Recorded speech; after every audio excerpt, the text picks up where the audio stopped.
Contemplar su gloria definitivamente nos libera de nuestra idolatría, nos hace libres. Esta es ya la tercera sección de este tema que estamos manejando. Y nos lleva a un plano sumamente delicado, imperceptible, deseado por muchos, y uno a veces no identifica hasta qué punto esto es saludable y hasta qué punto no lo es. ¿A qué me refiero? Al éxito, hermanos. Y lo digo empezando nada más el mensaje.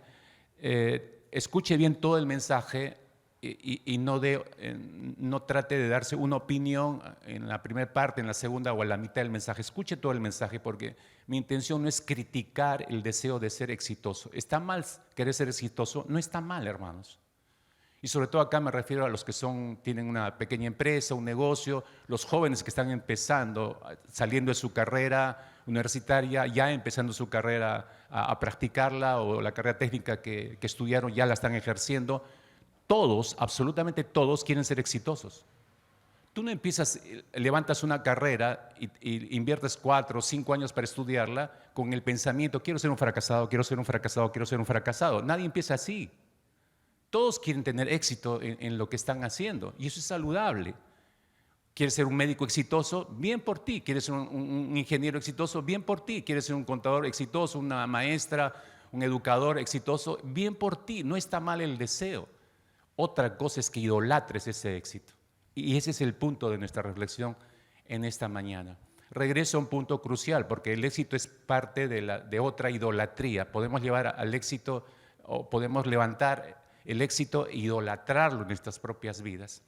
Recuerdo un par de cosas que, en sentido general, en cuanto a la idolatría, que no se nos debe olvidar. No sé si usted se ha percatado, se ha dado cuenta cómo es que termina la primera carta de Juan, no el Evangelio, su primer carta. Usted va hasta el último capítulo, que es el capítulo 25, el capítulo 5, el último versículo. ¿Se ha dado cuenta cómo termina esa carta del apóstol Juan alguna vez? O creo que debería preguntar primero, ¿ha leído esa carta alguna vez en su vida? Alguna vez está buscando el Evangelio. No el Evangelio, cartas. Después del Evangelio, Juan escribió 3 cartas: primera de Juan, segunda de Juan y tercera de Juan. Estoy hablando de la primera carta de Juan. El último capítulo, el capítulo 5, versículo 21, fíjese cómo termina el apóstol Juan diciendo lo siguiente. Después de hablar de varios temas, él dice, termina la carta y dice, hijitos, guardaos de los ídolos. Amén. Así cierra la carta. Y usted lee simplemente el capítulo 5 y parecería que está hablando de otras cosas que no tienen que ver con la idolatría para nada. Pero sin embargo termina la carta diciendo esto, ¿no? Hijitos míos, guardaos de los ídolos. Amén. Si yo tuviera al apóstol Juan acá en esta mañana como invitado, lo primero que le preguntaría, por favor, Juancito, dime por qué terminaste tu primera carta así. Explícanos. Y de hecho que nos daría toda una cátedra acerca de la idolatría, de los peligros de la idolatría. Es importante darse cuenta, y ganas no me faltó, mis hermanos. Pablo en más de una carta hace sendas advertencias, cuidado con la idolatría. A los Corintios, por ejemplo, dice, cuidado con la idolatría, hermanos. En otras de sus cartas también, cuidado con la idolatría. ¿Por qué enfatizan tanto en esto, mis hermanos?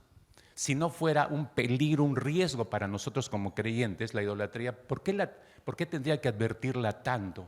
Y sin embargo, nosotros somos una especie de sordos espirituales, porque tanta advertencia en la Escritura, y ya la leemos tanto, como todo un mensaje expliqué, ya como es familiar, no nos afecta.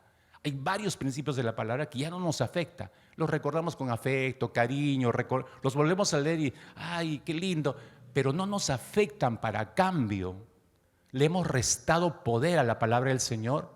No, la palabra sigue siendo poderosa. Yo he cerrado mi corazón a la palabra, que es diferente.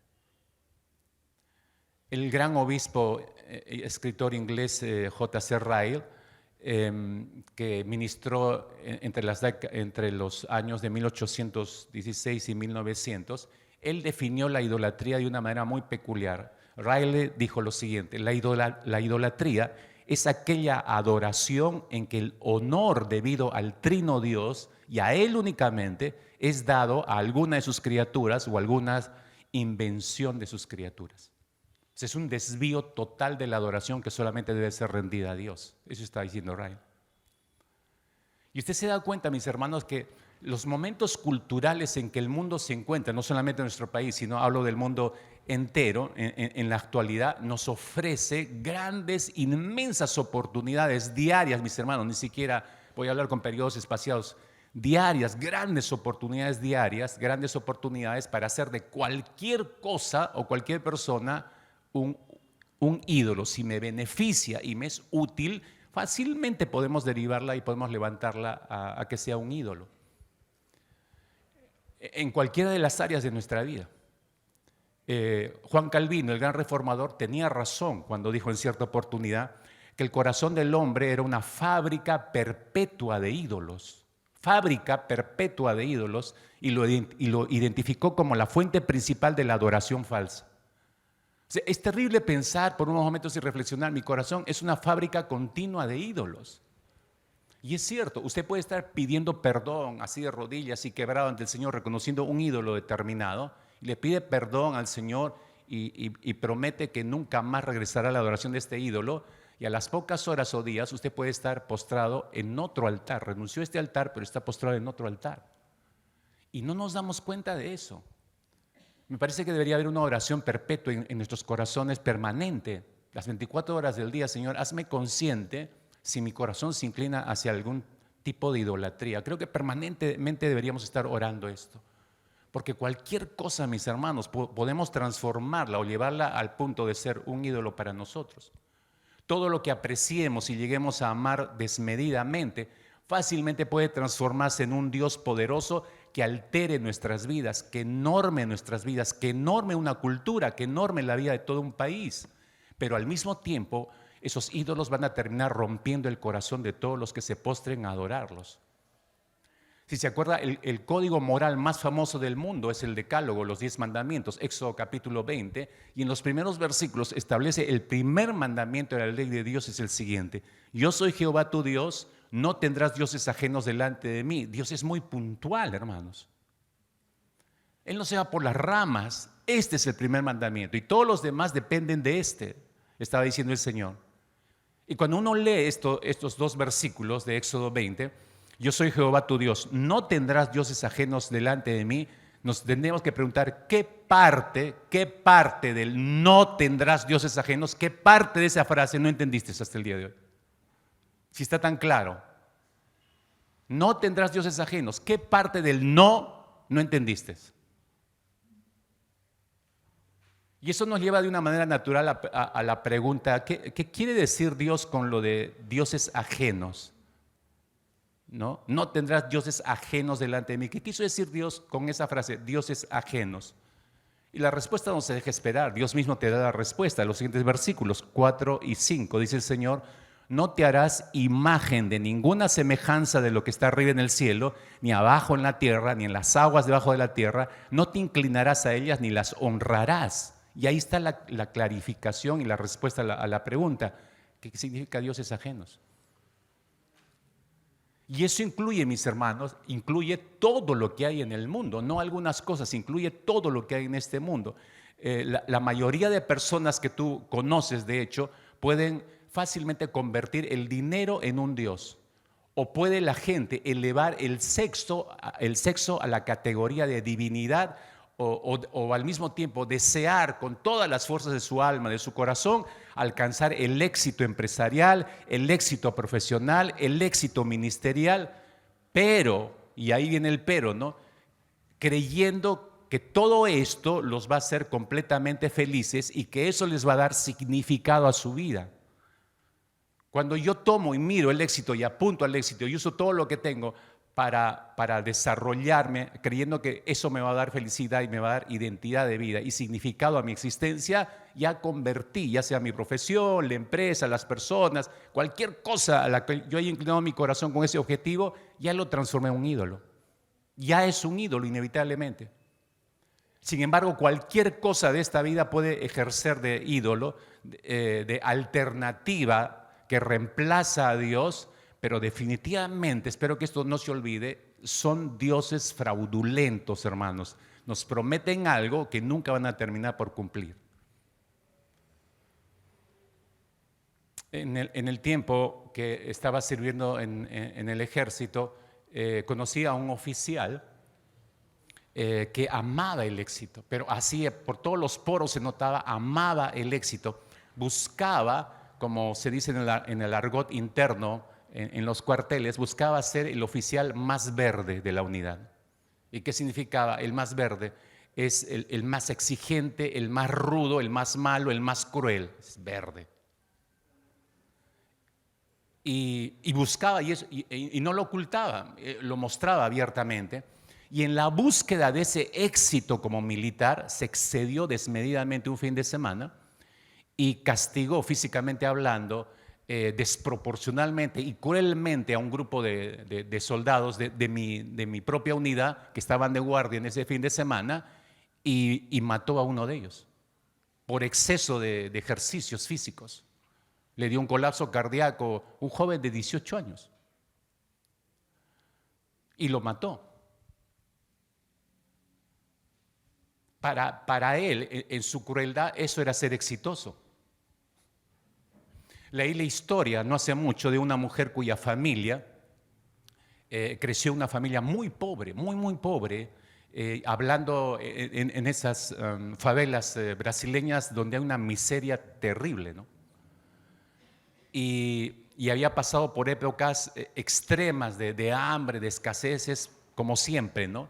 Entonces, cuando llega a su etapa de adultez, esta mujer estaba tan preocupada por la seguridad económica que dejó pasar por su vida, no aceptó ninguna relación con hombres y buenos hombres, prometedores hombres, no las aceptó porque para ella no le brindaban la seguridad económica que ella creía necesitar por todas las escaseces que sufrió.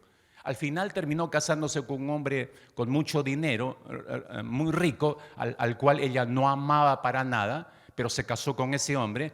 Pero eso lo condujo en menos de un par de años a divorciarse de este hombre y todos los problemas económicos que ella temía se le vinieron encima. Usted ha leído a lo largo de muchísimo tiempo, no es desconocido para todos nosotros en el mundo entero, que algunos jugadores de fútbol, por ejemplo, de ligas profesionales, en su intento de no solamente jugar bien, sino estar a la altura de la competencia y ser los más exitosos jugadores, han apelado a ingerir esteroides y otras drogas para alcanzar esos niveles. Pero lejos de ser los deportistas más exitosos, sus cuerpos se han visto perjudicados porque hay reacciones del organismo y sus reputaciones como jugadores han quedado absolutamente sucias y nunca han llegado a ser las grandes estrellas que soñaron. Ayer nada más estaba leyendo, hace un par de años atrás, un filipino levantador de pesas profesional en una competición, sube en una mole el tipo. Y cuando está en plena ejecución del levantamiento, de pronto se desvanece y cae. Suben los médicos, muerto el hombre. Su corazón no resistió el tren de preparación que se exigió a sí mismo por alcanzar el éxito, hermanos. A tanto podemos llegar a ponernos al borde de la muerte solamente por alcanzar nuestros sueños, por alcanzar a ser reconocidos, exitosos. Las cosas sobre las que esas personas edificaban su felicidad y su identidad se convirtieron en polvo, obviamente, entre sus dedos, porque habían fundamentado sobre las cosas que hacían, sobre lo que querían lograr, sobre eso habían fundamentado su felicidad. Y nadie puede fundamentar o colocar como una base el éxito personal por lo que hacemos o no hacemos para ser felices. Es un sueño, hermanos. No podemos edificar así nuestra existencia. En cada una de las situaciones de los ejemplos que le he colocado, algo legítimo y positivo se convirtió en algo supremo y vital para estas personas. Y digo legítimo, porque no está mal, y sigo insistiendo, este oficial militar, ¿estaba mal que quería ser un militar exitoso? No estaba mal. El deseo era bueno, al fin y al cabo. O esta mujer que creció con tanta escasez, que quiera tener lo que no tuvo de manera legítima, no está mal. Pero repito, algo legítimo y positivo lo convirtieron en algo supremo, de tal manera que sus exigencias pudieron más que cualquier otro valor alternativo. Y ahí es donde surgen los dioses falsos a ofrecer sus ofertas, ¿no? Yo puedo hacer esto por ti, yo puedo darte esto, pero vuelvo a repetir, eso es ficticio, es destructivo al final. ¿Es malo querer tener una tropa disciplinada? No. ¿La seguridad económica está mal? No. ¿Querer tener un buen rendimiento atlético? No, en absoluto. Todos son buenos deseos, pero estas historias señalan un error frecuente, mis hermanos, y frecuente no solamente para estas personas, frecuente en nuestras vidas también, ver esas actividades como un fin en sí mismas para ser felices o para tener alguna identidad. Pensamos, mis hermanos, que los ídolos son cosas malas. Y acá hago un reajuste, hablando tanto de la idolatría, por favor, anótelo, piénselo, reflexiónelo, medítelo, ¿no?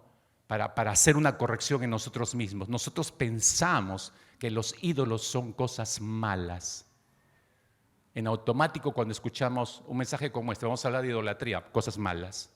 El ídolo es algo malo, pero no, hermanos. Esa es la corrección. La mayoría de veces no es así. Escuche, cuanto mejor sean las cosas a las que apelamos, es más probable que esperemos que nuestras necesidades sean saciadas y nuestros anhelos más profundos puedan ser satisfechos. Es decir, mientras más bueno sea lo que yo estoy buscando, entonces creo que no va a ocurrir nada. Pero puede transformarse en un Dios falso y puede apoderarse, puede esclavizar mi vida. Déjame explicarte todo esto y entro así con este preámbulo al primer punto de nuestro tema. Dese cuenta de lo peligroso que es la seducción del éxito. Y parto desde la experiencia de Jesús en el desierto. Lucas capítulo 4, versículo 9 hacia adelante. Lucas 4, versículo 9 hacia adelante. Dice que Satanás es la tercera tentación de Jesús y le llevó a Jerusalén y le puso sobre el pináculo del templo. Eso me parece alucinante, hermanos. Satanás lo llevó, lo transportó físicamente a Jesús, del desierto al pináculo, a la parte más alta en el templo. Y le dijo, si eres hijo de Dios, échate de aquí abajo. Porque escrito está, a sus ángeles mandará cerca de ti que te guarden, y en las manos te sostendrán para que no tropieces con tu pie en piedra. Por favor, dése cuenta lo que está usando Satanás aquí. Satanás está usando la propia palabra de Dios porque está tomando un fragmento del Salmo 91. Lo que le está citando a Jesús, escrito está, es un fragmento del Salmo 91. Eso significa dos cosas. Satanás conoce la palabra mejor que tú. Dile que está a tu costado. Satanás conoce la palabra mejor que tú. Dile. A ver si así va corriendo. ¿Dónde está para inscribirme en Evit? Tengo que estudiar la palabra. A ver si así pues no funciona. Al menos. 1, conoce la palabra mejor que tú. 2, la sabe utilizar sagazmente, pero para el mal. Es igual que los incrédulos, ¿no? Un incrédulo viene, oye, pero no dice la Biblia que, y te recita un texto y tú te pones, no sabes si verde de cólera. O sea, ¿cómo este tipo me va a querer exhortar con la palabra todavía? Pero la está usando irónicamente para burlarse de nosotros. Satanás está empleando un mismo sistema acá con Jesús. Les cita el Salmo 91. ¿Y dónde está apuntando? ¿Hacia dónde quiere llevarlo a Jesús con esa tentación? Está buscando tentar a Jesús, le está ofreciendo el éxito en su vida. Si usted se da cuenta en el texto, el éxito se lo está ofreciendo, se lo está poniendo en bandeja. Por favor, imagínate por unos instantes la escena. Imagínate por unos instantes esa conversación planteada por Satanás, a la cual está llevando a Jesús, lo transporta, como decía, ¿no? Lo lleva hasta el pináculo del templo. ¿Qué es el pináculo del templo? Era la parte más alta del templo, era una torre de aproximadamente unos 150 metros de alto. 150 metros de alto. Eso es aproximadamente, no sé, ingeniero, dígame si estoy bien, como unos 28 pisos, 29 pisos de altura. Aproximadamente. Ahora imagínense, como unos 28, 29 pisos de altura. lo para ahí Jesús y le hace ver una vista panorámica ahí. Y le dice, literalmente, por lo que estamos leyendo, le dice a Jesús que se lance. Lánzate y tu Padre, Dios, va a mandar ángeles para evitarte que te estrelles en el piso. Te van a tomar en el aire, te van a sostener y te van a llevar hasta abajo y te van a poner ahí de pie. ¿Por qué? Porque así dice la palabra. Imaginen esa escena. ¿Qué le estaba ofreciendo a Jesús? Ser famoso. Le estaba asegurando que iba a ser alguien exitoso. Él le iba a hacer exitoso. Voy a parafrasear el cuadro. Siga por favor en la escena. Ahí está diciéndole a Jesús. Están parados en el pináculo y está diciendo, lánzate Jesús, ¿no? Entonces le anima y le dice a Jesús, vamos Jesús, lánzate. Y cuando vayas cayendo en el vacío, no te olvides Jesús, un selfie. ¿En serio? Un selfie Jesús. Lo subimos a Instagram, TikTok, YouTube. Imagínate Jesús, en fracción de segundos te conviertes en el más exitoso youtuber de la historia. Porque esa caída, nadie la ha hecho. Absolutamente nadie la ha hecho. Vas a ser más famoso y vas a sobrepasar a PewDiePie. ¿Quién es PewDiePie? Si usted no sabía, es un suizo que es el youtuber número 1 en este instante. ¿Sabe cuántos suscriptores tiene este tipo? 111 millones de suscripciones, hermanos.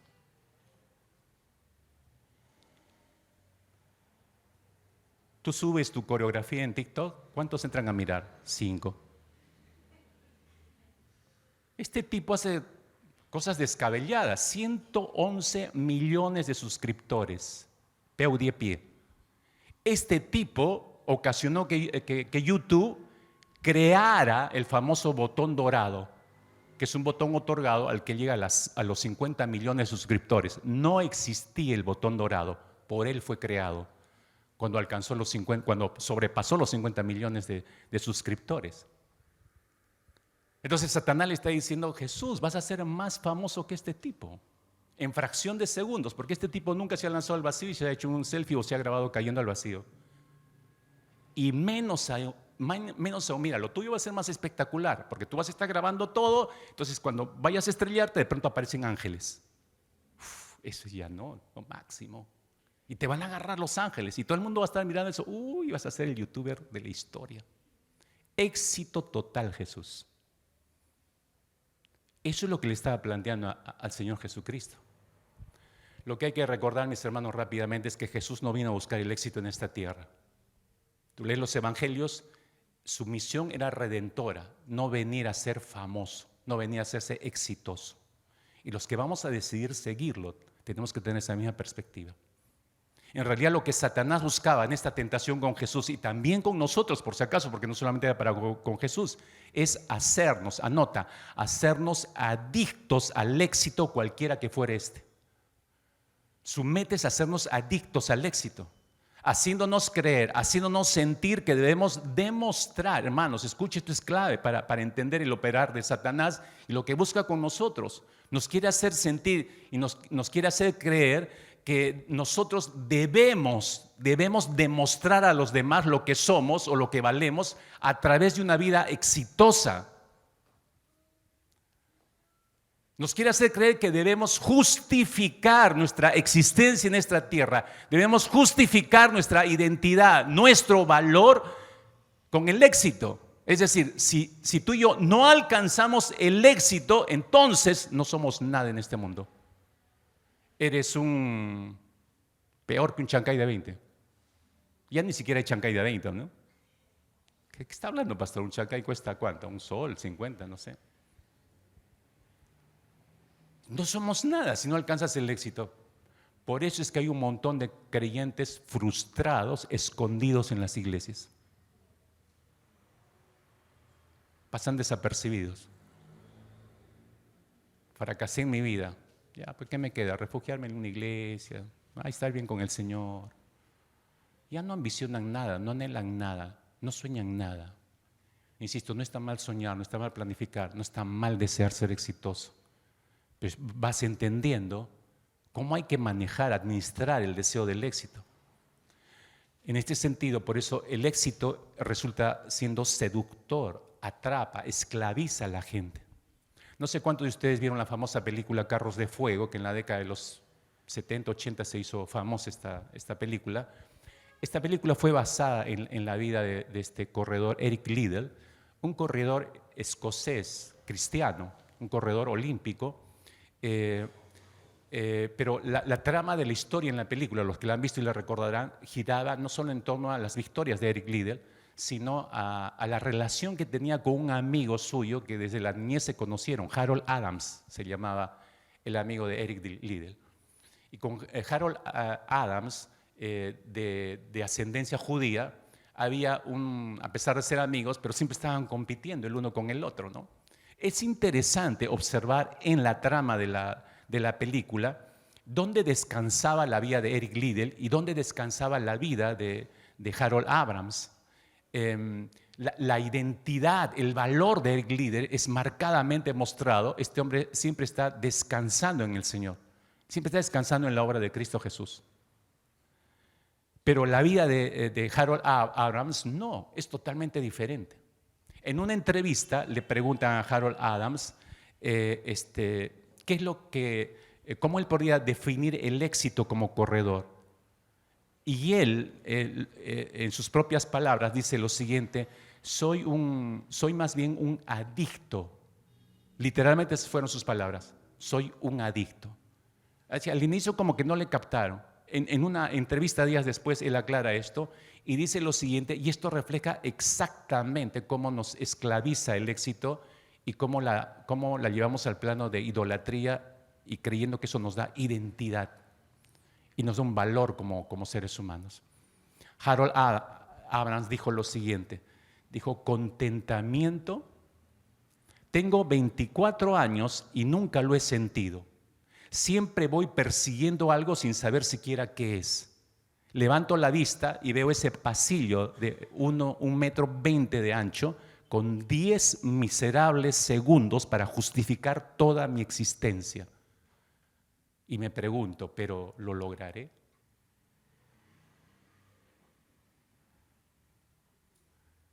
Ahí estaba toda su vida, en esa frase estaba toda la vida de Harold Adams reflejada. Para esto vivía, eso era lo que era él, con sus dudas, ni siquiera entender el significado de eso. Era exitoso como corredor y en eso quería sustentar su existencia, a diferencia de Eric Liddell, que a él no le importaba correr o no correr al fin y al cabo. Hasta rechazó una carrera de día domingo porque primero era el Señor. Y se ganó todo un lío por eso, pero a él no le importaba porque no descansaba su vida sobre el éxito, a diferencia de Harold Adams. Esa última frase es terrible, mis hermanos. Mucha gente se encuentra en su pista de carrera de la vida con ese mismo pensamiento. No saben ni siquiera hacia dónde van, no saben lo que hacen, solo saben que tienen que correr y correr. Y se levantan todos los días a correr, a correr. ¿Pero por qué lo haces? No sé, porque hay que trabajar, pues hay que estudiar, hay que hacer esto, hay que graduarse, y qué sé yo. Pero no entienden hacia dónde se dirigen. Abraham decía, con 10 miserables segundos para justificar toda mi existencia. Por eso es que muchos terminan sus días matándose en el trabajo y al final no entiendes para qué viviste. ¿A dónde querías ir si te preguntaran el hecho de muerte? Si habría tiempo para hacer eso en algunos casos. ¿A dónde querías ir con tanto trabajo? Y mira lo que te ha costado. No tendrían una respuesta. No tienen un propósito de vida. Una consejera muy famosa americana que trabaja solo con ejecutivos de grandes megaempresas expuso todo un estudio que hizo en todos estos ejecutivos exitosos, por cierto. Este fue su resultado, lo resumió de la siguiente manera. Hoy día, dijo, los mejores empresarios no abusan del alcohol, abusan de sus vidas. Si uno tiene éxito, le pasarán cosas buenas. Si presentan un buen proyecto y es aprobado, se sienten dinamita pura. Esa sensación no dura para siempre y uno acaba volviendo a su estado normal. Entonces piensa, tengo que empezar un proyecto nuevo otra vez. ¿Por qué? Porque le encanta esa sensación de euforia, de modo que precisa volver a sentirla. Como Abrams. Viven para eso, para sentir eso. Eso le da significado a su vida. Si no siento eso, si no me aprueban este proyecto y me exijo porque necesito esto, necesito para mostrar lo que valgo. ¿Para eso nos redimió el Señor? No. El problema, mis queridos hermanos, para entenderlo y anotarlo bien, el problema es que no podemos basar nuestras vidas, no debemos basar nuestras vidas en la búsqueda de esas sensaciones o esa adrenalina que queremos sentir en lo que hacemos, así sea ministerialmente. Porque, por ejemplo, cualquiera sea el caso, usted trabaja en un proyecto, lo elabora, lo pule, lo presenta y no lo prueban. ¿Cómo se siente usted? De hecho, que su autoestima corre peligro porque usted ha edificado esa autoestima, la ha edificado sobre la aprobación de otros, la aprobación externa. Pero cuando yo ya me sé aprobado por Cristo Jesús y Él ha saciado todas mis necesidades, me importa un bledo si no lo aprobaron en el proyecto, porque ahí no está mi vida. Bueno, no lo aprobaron, bueno, seguiré elaborando otro y presentaré. No me hago problemas. Pero algunos, usted sabe, estos grandes ejecutivos le rebotaron el proyecto, se fueron a su departamento y se pegaron un tiro. No soportaban el ser rechazados porque su vida la hicieron descansar sobre la aprobación externa. Alguien dijo, mis hermanos, que un adicto al éxito no se distingue en nada de cualquier otro tipo de adicción. Es igual. Es exactamente lo mismo. Al final, mis hermanos, usted entenderá, los éxitos nos ofrecen no ofrecen respuestas a las grandes incógnitas de la vida, como por ejemplo, ¿quién soy? ¿Qué valgo realmente? ¿Cómo debo enfrentarme a la muerte? ¿O qué va a venir después de mi muerte? O estoy tan tranquilo que puedo ir planificando, como escucharon al hermano Andrés, los que vinieron el jueves en su testimonio. Dice, ya estoy en años y estoy pensando me preguntaron qué quieren que vaya en mi lápida. Entonces tengo 3 probabilidades y estaba barajeando qué quería que ponga en su lápida.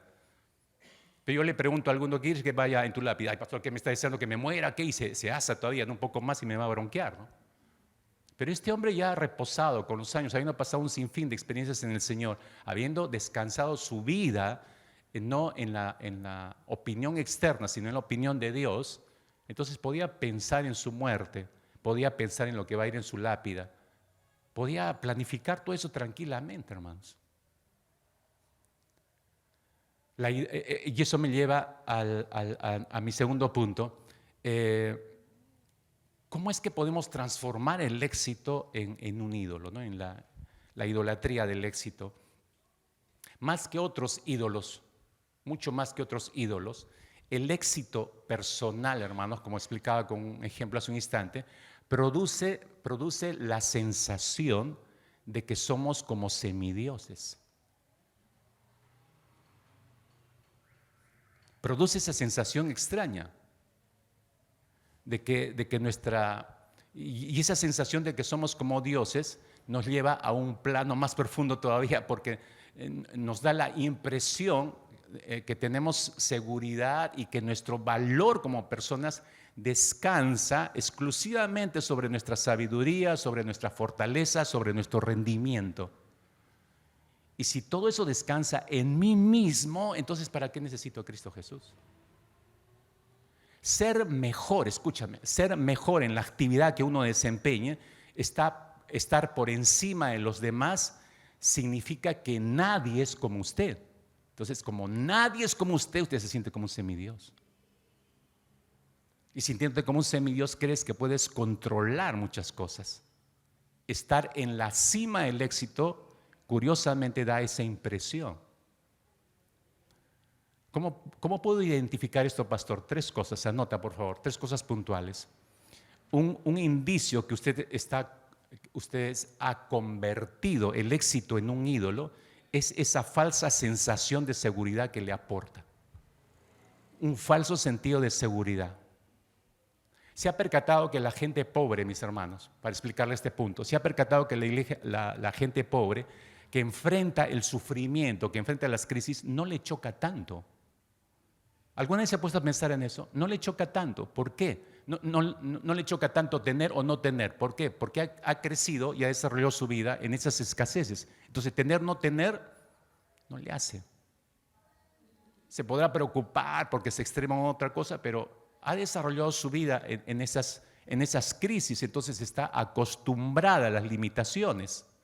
Sin embargo, para hacer un contraste, para aquellos que medianamente lo han alcanzado todo y han tenido éxito en sus empresas, en su profesión, en sus negocios, etcétera, en su ministerio, sí les resulta chocante cuando la fuente de sus ingresos, la fuente de su seguridad personal empieza a fallarles y empieza a decaer.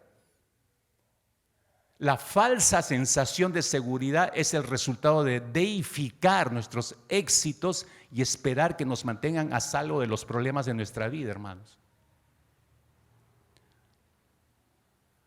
Como hace años atrás hablaba con un hermano en una anterior iglesia en que servíamos, próspero, muy próspero como empresario. El Señor le había dado más de lo que él imaginó y dio trabajo a un montón de gente en la propia iglesia.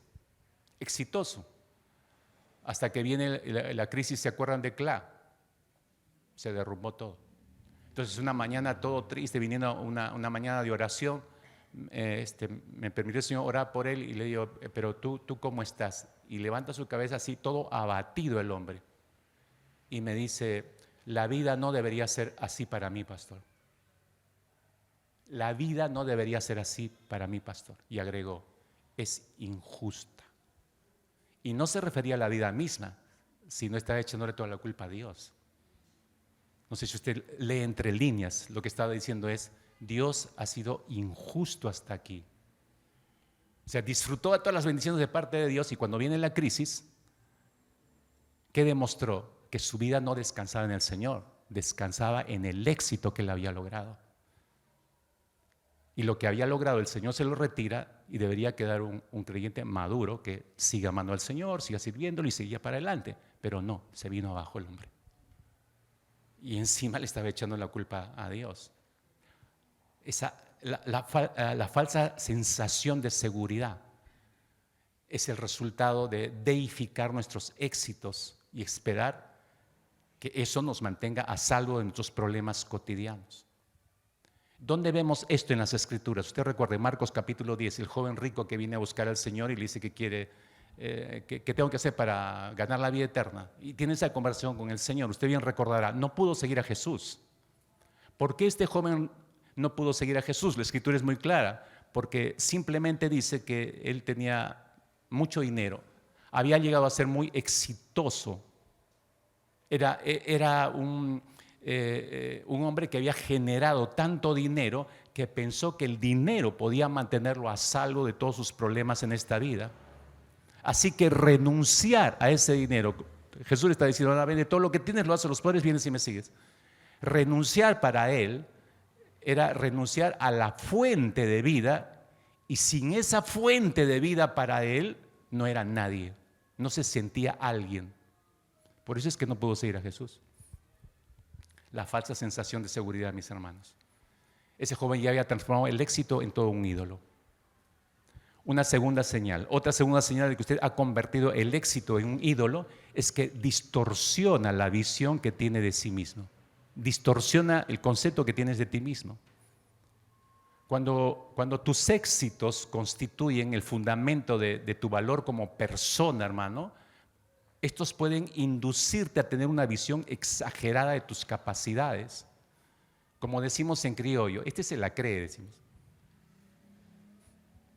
¿Por qué? Porque su vida está descansando sobre ese éxito. Le ha inducido a creer, le ha dado una visión exagerada de sus capacidades.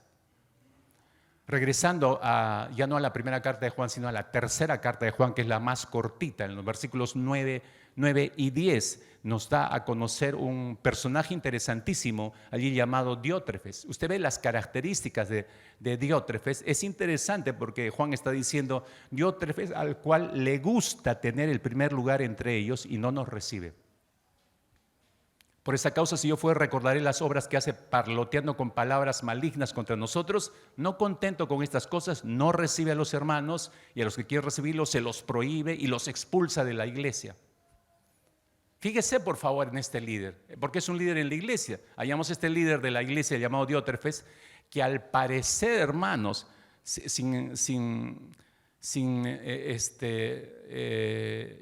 ir demasiado profundo en una observación nada más del texto, al parecer su llegada al liderazgo de la iglesia para él fue un éxito, y fue un éxito logrado por Diótrefes. Lo logré. Llegó a ser un líder exitoso, pero al parecer ese era su fundamento de vida. Ese era su fundamento de vida, no era Cristo. Y es por eso que muestra esa conducta exagerando sus capacidades. Tuvo una visión errada de sus capacidades al punto de creerse el dueño de la iglesia. Repito, otra señal que usted ha convertido el éxito en un ídolo es que distorsiona la visión que tiene de usted mismo. Y eso le estaba pasando a Diótrefes. Pero hay una tercera señal. La señal inequívoca de que hemos caído en la idolatría del éxito es que nos damos cuenta, nosotros, de que no podemos mantener la confianza en nosotros mismos en esta vida a menos que figuremos entre los primeros del campo de actividad que hemos elegido. Es decir, vivo para esto y si me lo quitan, no sé qué hacer. No sé a qué me voy a dedicar, no sé qué va a ser de mi vida, caen en un vacío. Eso es idolatrar tu éxito, llegar a ser el número uno, el number one. Y si te quitan eso, ¿dónde está el fundamento de mi vida? Si estaba puesto acá, no hay nada, hay un vacío. Chris Evert fue una de las mejores tenistas del mundo entre la década de 1970 y 1980. Su historial, mis hermanos, incluidas derrotas, pero una gran cantidad de victorias que le hicieron millonaria, por supuesto, la hizo calificar como una de las más grandes tenistas que ha existido en la historia del tenis. Entonces, cuando le plantearon, usted sabe, va envejeciendo las personas. Cuando ya se le plantea y ella misma acepta el hecho de que debe jubilarse, se bloqueó. Chris Evert se bloqueó. Y esto fue lo que dijo literalmente, no a un entrevistador. Le dijo, no tenía ni idea. Escuche, una mujer tan exitosa con dinero que lo tuvo todo, éxito total. No tenía ni idea de quién era yo o de quién podría ser alejada del tenis. Me sentía deprimida y asustada porque buena parte de mi vida la había definido el hecho de ser una campeona en el tenis. Estaba totalmente perdida. Ganar me hacía sentir alguien, ser alguien. Me hacía sentir hermosa. Era como estar enganchada a una droga. Para tener una identidad necesitaba las victorias y el aplauso. ¿Qué necesitas tú para sentirte que estás vivo o viva? Estamos vivos por Cristo Jesús, suficiente para mí. El éxito que se alcance profesionalmente, empresarialmente, ministerialmente, eso es solamente un agregado de parte de Dios. Más buscar primeramente el reino de Dios y su justicia y todas las demás cosas serán añadidas. El éxito también, pero eso es irrelevante. Primero busca el reino. Ese es el punto, mis hermanos. Porque el éxito tiene su costo, hermanos. Ese es el tercer punto en esta mañana. Hay un costo y no siempre el costo es realmente el éxito y la felicidad como nos engaña la idolatría del éxito. Y regresamos por favor a la historia que hemos estado leyendo en 2 de Reyes capítulo 5. Este fue uno de los hombres de mayor éxito, uno de los más poderosos en el mundo de su época. Su nombre, Naamán. Naamán. 2 de Reyes capítulo 5. Para muchos, la historia de Naamán, como se dice, fue una vida de ensueño para mucha gente. ¿Por qué? Fue el comandante principal del ejército del rey de Siria, el gran poder de ese tiempo. El gran poder de ese tiempo. Naamán era el equivalente a primer ministro o premier. y el rey se apoyaba en él.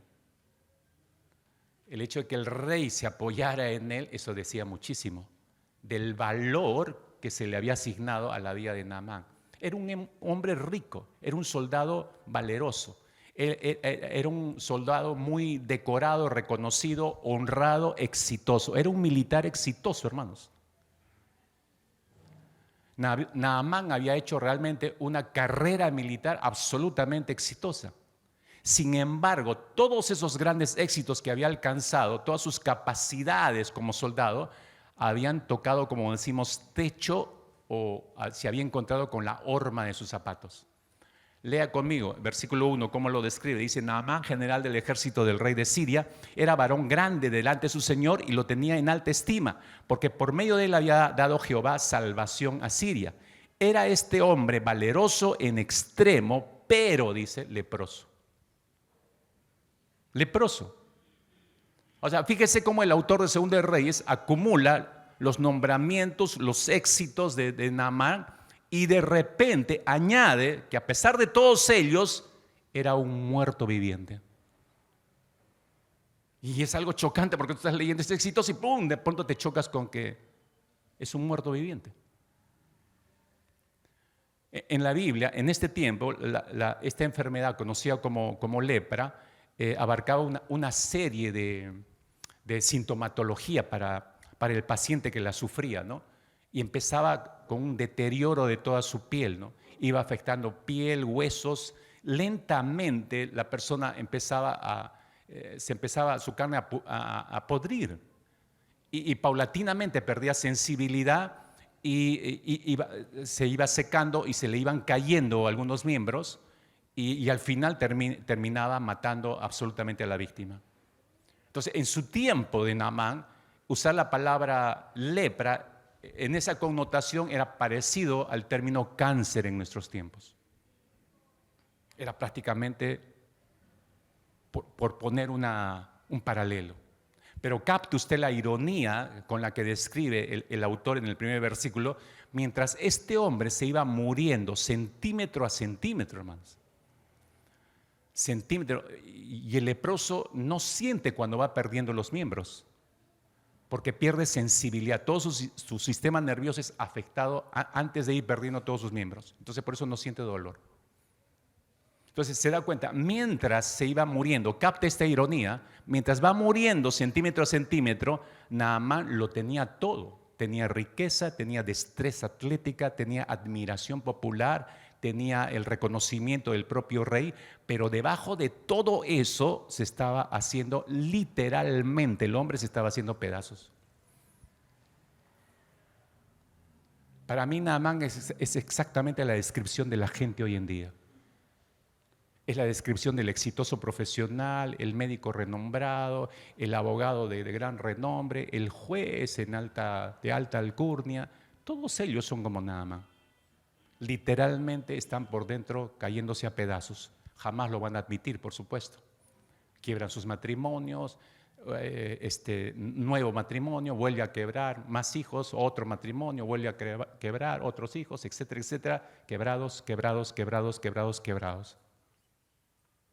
Y se supone, mis hermanos, porque esta es la perspectiva del éxito en el mundo, el éxito, la riqueza y el poder hacen que una persona tenga acceso a un ámbito privilegiado, admitido en los círculos sociales más selectos y más exclusivos, y por eso tiene a su alcance todo lo que quiera, y eso es lo que ambiciona, eso es lo que a mí me preocupa. Por eso decía al inicio a los jóvenes, no está mal ser exitoso, pero ¿por qué quieres ser exitoso en tu profesión? ¿Para qué quieres ser exitoso en tu profesión? ¿Para entrar a esos círculos? ¿Solo para disfrutar de esos niveles y de ser don Nadia que te digan, ingeniero, por favor, por acá? Por favor, la primera silla para el fariseo ingeniero, acá, por favor. Y los aplausos. Y el gran médico, el empresario del año en el CADE, Jonathan. ¿Para eso quieres tu profesión? Estás arrancando ya mal. No puedes descansar en eso tu vida. Fíjate en Naamán. Su enfermedad lo estaba matando, ¿no? Y a pesar de tenerlo todo, era un paria en su nación, porque ni siquiera podía ir a las grandes reuniones, a los círculos sociales que él ambicionó. Algún día voy a alcanzar, y cuando logró ser el gran militar, por supuesto, las invitaciones llueven, pero ni siquiera podía ir ahí por su enfermedad. Entonces no podía disfrutar nada. Tenía riqueza, tenía posición, tenía todo, pero no podía disfrutar de nada. Todos sus éxitos, si te das cuenta, fueron inútiles, dado que este hombre no podía superar su alienación social, no podía superar su desesperación emocional, no podía relacionar normalmente con las personas. Pero lo tenía todo, hermanos. En 1994, no sé cuántos crecieron. De repente aquí hay varios que crecieron frente al televisor haciendo su coreografía con Nubeluz. No voy a decir, levante su mano si usted fue un candidato de esos frente al televisor disfrutando con Nubeluz y las Dalinas. En 1994 una noticia remeció el país entero, no solamente en Perú, sino a nivel de Latinoamérica, porque se anunció oficialmente el suicidio de una de esas esplendorosas Dalinas. Mónica Santamaría se había pegado un tiro en su departamento en un distrito exclusivo aquí en Lima. Esa joven en 4 años hizo lo que nadie hizo. Éxito total, dinero, lograr una independencia de su propia familia, tener su propio departamento, su propio carro, una abultada cuenta bancaria. Mónica Santamaría logró éxito, riqueza y poder, igual que Naamán. Pero igual que Naamán, quiso llenar su vida solitaria, la quiso llenar con ese sentido falso que le daba el Dios, fama y éxito. Entonces vio al éxito y a la fama como su salvador. Se equivocó. Cuando alcanzó éxito, riqueza y fama, su corazón seguía tan vacío como al inicio. Y no pudo soportarlo. ¿Cuál fue su solución? Suicidarse. Escuche, por favor, mi hermano, mi hermana, la lepra de Naamán representa la realidad de que el éxito no puede proporcionar la satisfacción que andamos buscando locamente en nuestras vidas. Y creemos muchas veces que le hemos alcanzado. ¿Cuál fue el problema de Naamán en realidad? Que su necesidad sin saciar la buscó en el lugar equivocado. La buscó en el lugar equivocado. Lea conmigo, por favor, versículos 2 y 3, sigo en 2 de Reyes, capítulo 5. Dice, y de Siria había salido bandas armadas y había llevado cautiva de la tierra de Israel a una muchacha a la cual servía a la mujer de Naamán. Esta dijo a su señora, si rogase mi señor al profeta que esté en Samaria, él lo sanaría de su lepra. Capte por favor esta línea. Miren esta joven judía lo que le recomienda, porque ella conoce al Señor. Y le dice a su señora, si rogase mi señor Naamán, ¿no?, al profeta que esté en Samaria, él lo sanaría de su lepra. Ella obviamente como esposa va corriendo y se lo dice a Naamán, ¿no? Y Naamán no puede resistir a este clavo ardiendo. Dice, si esta es la solución, pero miren lo que hace él, en su deseo, sale rápidamente a tierras israelitas. ¿A quién hay que buscar? Eliseo. ¿Cómo se llama ese profeta? Eliseo. Ok, voy en busca de Eliseo. Pero fíjese lo que recomendó la sierva esta, pero lo que hace Naamán. Versículos 5 y 6. Él lleva, miren todo lo que lleva, 10 talentos de plata y 6,000 piezas de oro. Ese era un montón de dinero, mis hermanos, para ese tiempo. Y 10 mudas de vestidos. Además, una carta de referencia del rey de Siria al rey de Israel, donde decía, cuando lleguen a ti estas cartas, sabe por ellas que yo envío a mi siervo Naamán para que lo sanes de su lepra. Entonces toma todo eso Naamán y él se dirige de inmediato al rey de Israel. Y cuando llega le da la carta y le ofrece todo el dinero que trajo. ¿Qué esperaba Naamán con eso? Naamán esperaba que gracias al dinero y a la carta, ¿no?, o diría a la carta y sumando toda esta cantidad de dinero, el rey de Israel iba a abrir los ojos así como huevos fritos e inmediatamente iba a mandar a llamar al profeta Eliseo y le iba a ordenar que hable con Dios y que sanen a este leproso. En la mente de Naamán está eso. ¿Por qué? Recordemos de dónde viene su educación, su concepto de lo que es la autoridad, lo que es la fama y el éxito. Este es un soldado exitoso. Nadie le dice no a un soldado exitoso, y menos si es la mano derecha del rey de Siria. Entonces cree que todo puede ser manipulable, inclusive Dios. Así que, rey, toma tu parte de plata porque eso te interesa a todo el mundo tiene su precio, y manda a tu profeta que me sane. Y se acabó, y regreso sano a mi tierra. Naamán esperaba obtener su cura por medio de cartas que recomendasen al soldado exitoso, enviadas por un rey a otro rey, directamente de un rey a otro rey, y pensaba que podía recurrir Naamán a su éxito para solventar sus problemas. Lo exitoso que era como soldado, esto me va a abrir puertas y me va a llevar a mi propia sanidad. Naamán no entendía, hermanos, Naamán no entendía, como no entiende un montón de gente, que hay cosas que solamente Dios puede hacerlas. Naamán no entendía que nuestro Señor no es un Dios manipulable. No le puedes decir a Dios lo que debe o no debe hacer. No estamos en esas condiciones. Ahora, este es el punto, mis hermanos. Yo le hacía notorio y lo repetí una tras otra vez, a ver si lo captó. La esclava de su esposa de Naamán le había dicho a Naamán simplemente que fuera directo al profeta de Israel para pedirle a él que lo curase. Pero cuando Naamán tiene la noticia, él como soldado exitoso, para él no encaja esas directrices tan sencillas y tan fáciles. Y directamente a este hombre, este profeta no es nada para mí. Esto hay que tratarlo a nivel de reyes, a nivel de autoridades, a nivel de tu padrino, que te dé el tarjetazo y se te abran todas las puertas. A ese nivel hay que tratarlo. Lo que plantea esta mujer, está bien, pero no, ese no es el camino, ¿no? Eso no encajaba en el paradigma del mundo que tenía Naamán. En lugar de hacerlo, por eso te das cuenta, acabamos de leer en estos versículos, él reúne una cantidad enorme de dinero primero. Luego se procura de una carta de recomendación de la máxima fuente posible, el rey mismo. Y acude a ver al hombre más importante en Israel, por eso decía de rey a rey. Pero cuando el rey de Israel lee la carta, él no se siente tan complacido. Fíjese lo que dice, versículo 7. Luego que el rey de Israel leyó las cartas, rasga sus vestidos y le dice: ¿soy yo Dios que mate y dé vida para que éste envíe a mí a que sane a un hombre de su lepra? Considerad ahora y ved cómo busca ocasión contra mí. No le gustó, no le agradó la forma como llegó este soldado delante de él.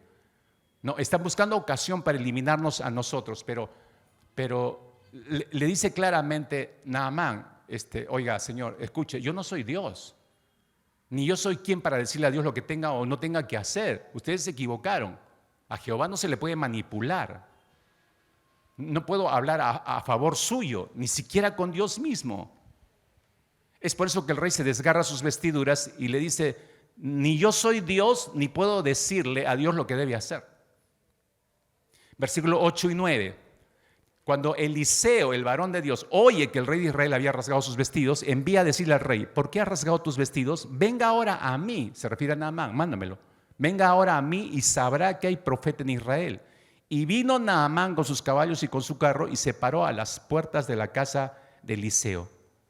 Naamán rápidamente acude a la casa de Eliseo, pero lo que se encuentra, lo que ve y lo que escucha lo deja escandalizado a este famoso y exitoso soldado sirio.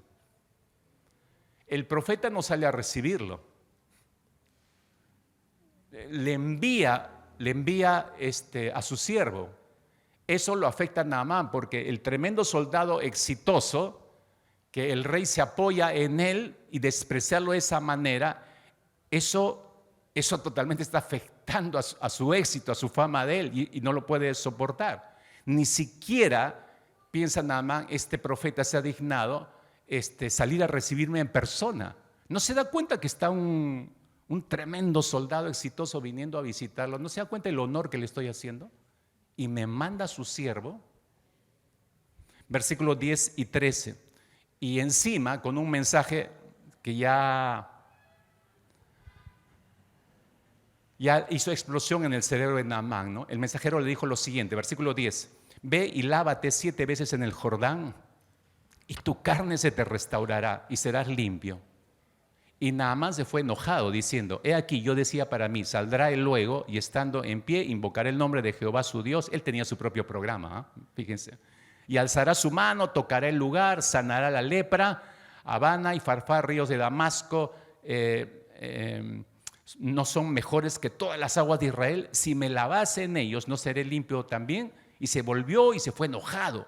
Mas sus criados se le acercaron y le hablaron diciendo: Padre mío, si el profeta te mandara alguna gran cosa, ¿no la harías? ¿Cuánto más diciéndote, lávate y serás limpio? Es decir, obedece nada más, nada más.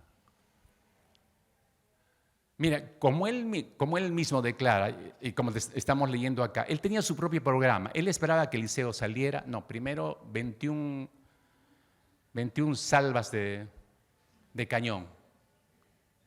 Luego, en un alto estrado, un tipo que anunciara: ahora con ustedes el gran soldado, el number one de Siria, el brazo derecho del rey de Siria, etcétera, etcétera.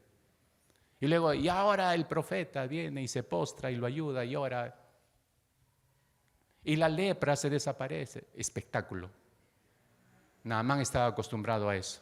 Pero si dan cuenta, no ocurre eso. Lo que simplemente ocurre, el que sale el siervo le dice que te vayas a bañar al río.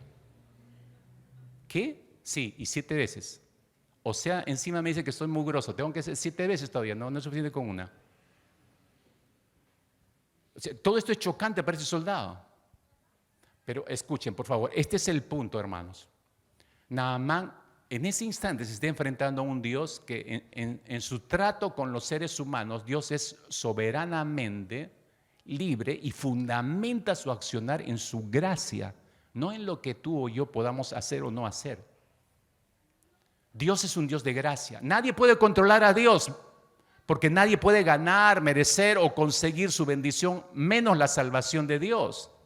Naamán estaba totalmente furioso porque pensaba que le iban a pedir que hiciera algo complicado, porque así es la gente hoy en día. ¿Cómo va a ser que solamente acepte a Cristo como Señor y Salvador? No, debe haber algo.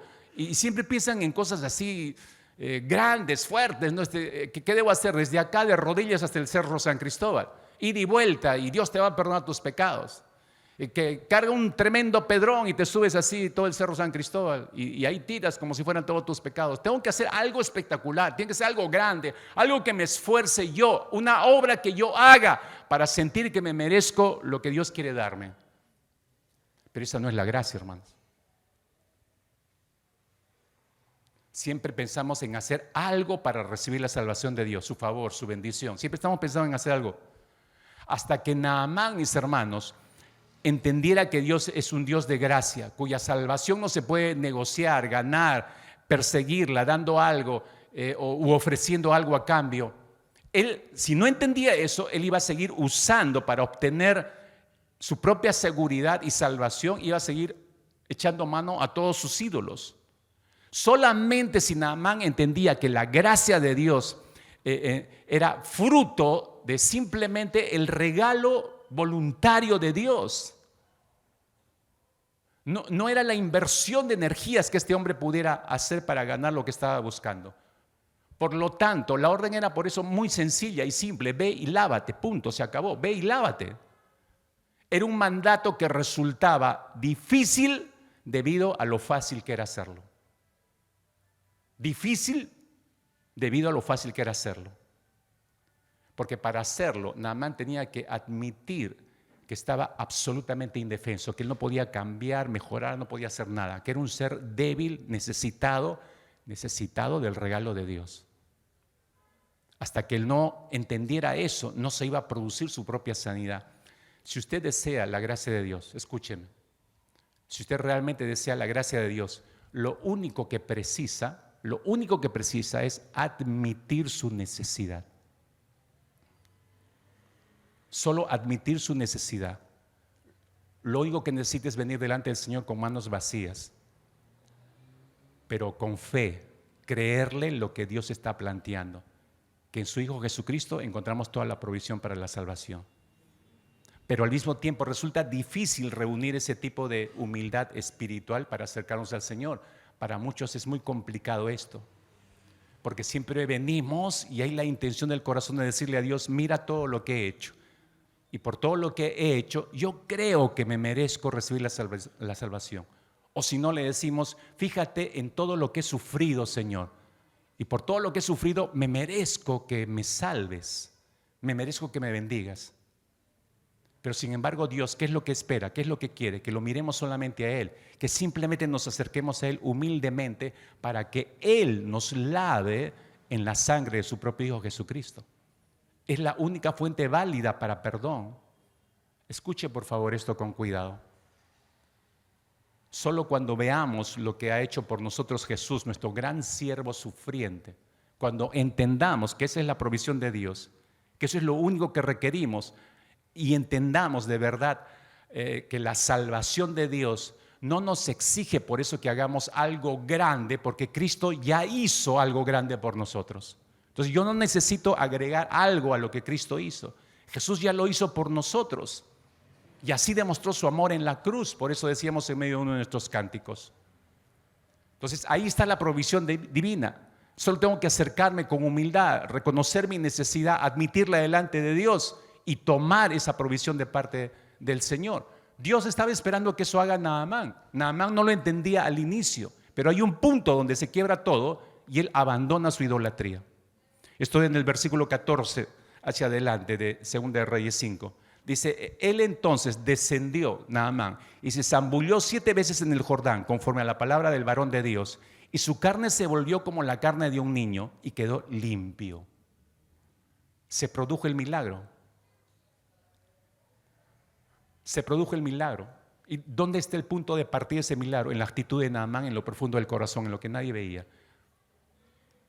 Y volvió el varón de Dios, él y toda su compañía, y se puso delante de él y dijo: he aquí ahora conozco que no hay Dios en toda la tierra sino en Israel. Te ruego que recibas algún presente de tu siervo. Mas él dijo: vive Jehová, en cuya presencia estoy, que no lo aceptaré.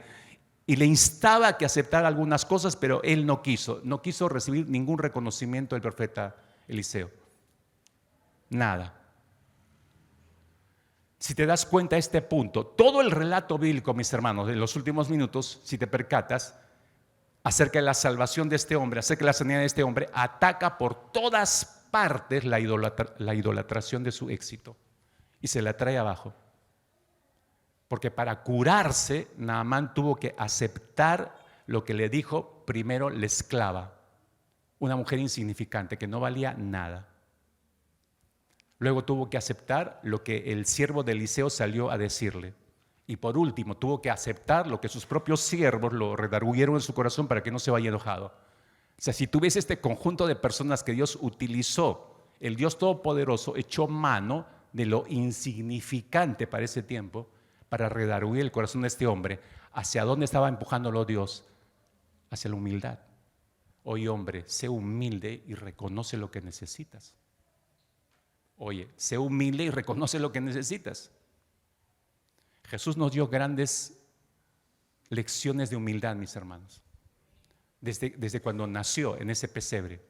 Lecciones de humildad. La forma como creció en una familia muy sencilla, no en palacios. La forma como fue maltratado, tratado, vituperado, ejecutado, torturado. Pero Jesús todo eso lo enfrentó con mucha humildad. Y es que la salvación de Jesús no se recibe sintiéndose uno fuerte. Escucha, por favor, si esa es tu necesidad de Jesucristo en esta mañana.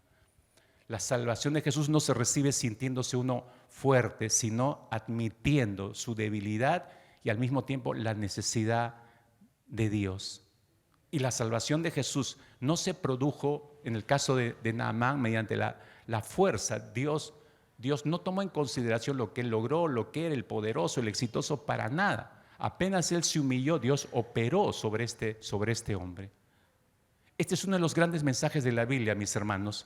Dios elige lo débil de este mundo para avergonzar a lo fuerte, y a lo necio y despreciado para avergonzar lo sabio. como este grupo de siervos para con Naamán.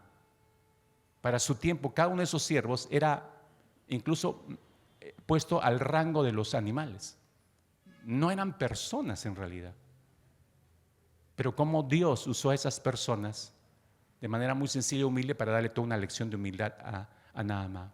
Cuando Naamán reconoce la gracia de Dios, tomó la actitud de humillarse delante de Dios y así se acerca a Dios y así es sanado. Eso significa, si usted se acerca en la misma actitud y en la misma medida que Naamán, mi pregunta es, ¿por qué no lo va a sanar Dios? Si tiene la actitud correcta, ¿por qué no lo va a sanar Dios? ¿Por qué no lo va a salvar Dios? Claro que quiere hacerlo el Señor. Oramos ahí, por favor. Cierre sus ojos por unos instantes.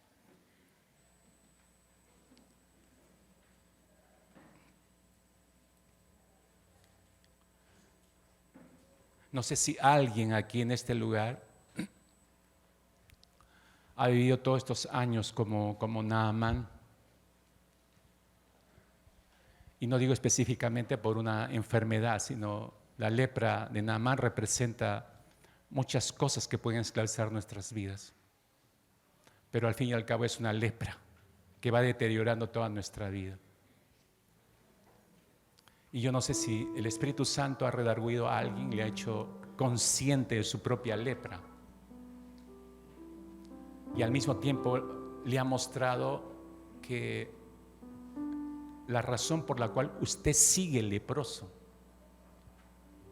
si usted ha captado lo que Dios le ha querido mostrar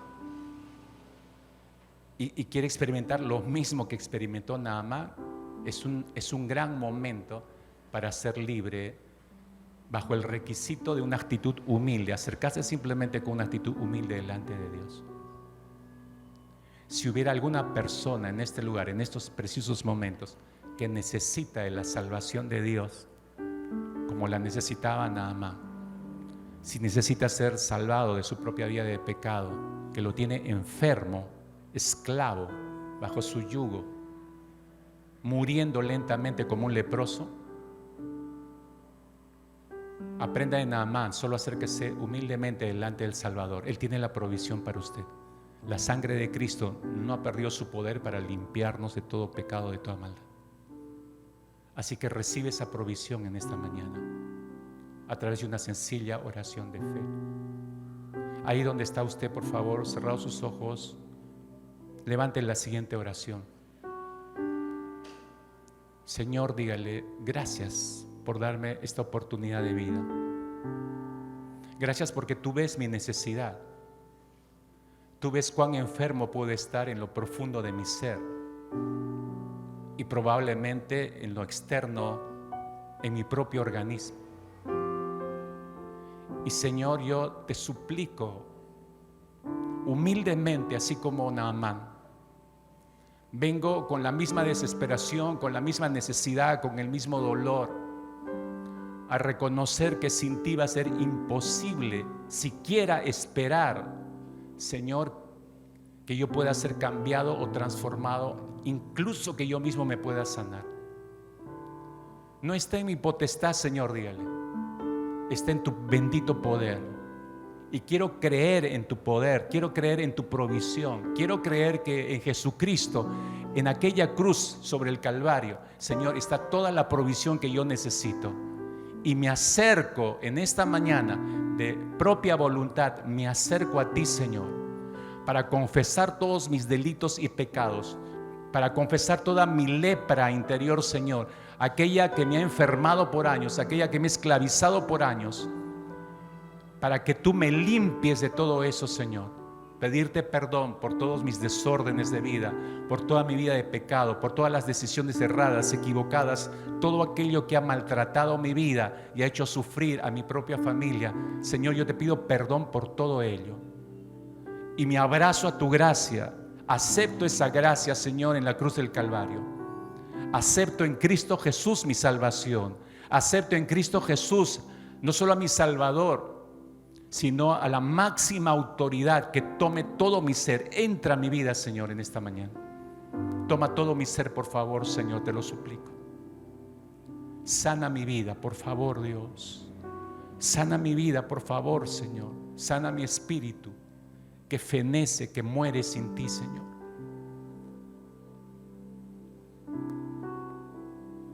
En humildad y en esperanza levanto mi oración ante ti, Padre. En el nombre de Cristo Jesús, ni siquiera te lo pido en mi nombre. Te lo pido en la obra bendita de Cristo, en el nombre poderoso de Cristo Jesús.